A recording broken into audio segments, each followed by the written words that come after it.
Former President Biden diagnosed with an aggressive form of prostate cancer, according to his personal office, which says the cancer has spread to his bones.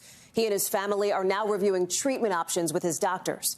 The former president, who's 82, receiving support from around the country and here in Washington, including from President Trump late today, wishing his predecessor a fast and successful recovery. The cancer diagnosis comes as former President Biden's health has been in the spotlight after new reporting on how he was doing in the final days of his 2024 campaign before he dropped out. We have team coverage tonight, starting with our medical correspondent, Erika Edwards.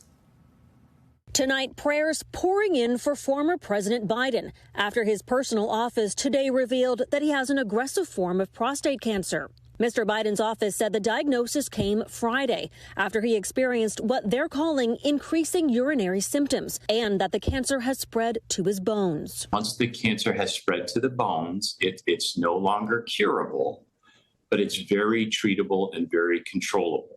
According to the Biden team, his cancer is hormone sensitive. The patient would feel better, have better scans. It's unclear where the former president will be treated or what kind of therapy he may get. Mr. Biden and his family are meeting with doctors and considering multiple treatment options, according to a source familiar with their thinking. President Trump tonight posting that he and the First Lady are saddened to hear about his diagnosis and that they wish the former president a fast and successful recovery. And former Vice President Kamala Harris posting that Mr. Biden is in her prayers.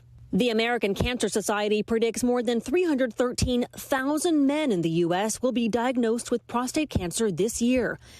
Erika Edwards, NBC News.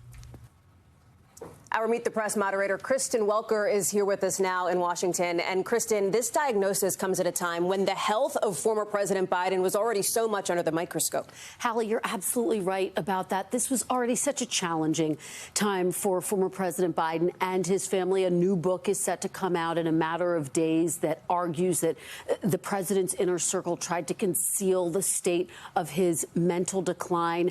The audio tape from the Her interview, that interview that former President Biden did with the special counsel about classified documents, came out. It shows that he was halting, struggled to remember key dates. Democrats have been trying to figure out how to respond to that, many of them saying the former president should have dropped out of the 2024 race sooner. I think the question moving forward, will the tone shift now? We're already seeing this outpouring of love and support, quite frankly, from Democrats and Republicans. So I think, obviously, as bipartisan support comes, there's also questions about whether they'll shift that conversation.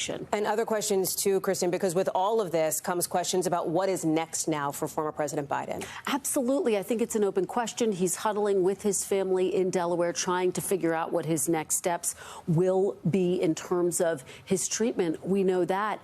And we are watching to see what the reaction will be. Will the tone overall in Washington shift as we see this bipartisan outpouring of support, not just from lawmakers here, Hallie, but from leaders all around the world? And Biden is no stranger to struggles. Remember, he's lost 2 children, including his beloved son, Beau, to brain cancer back in 2015. Kristen Welker, our Meet the Press moderator, thank you so much for being with us tonight.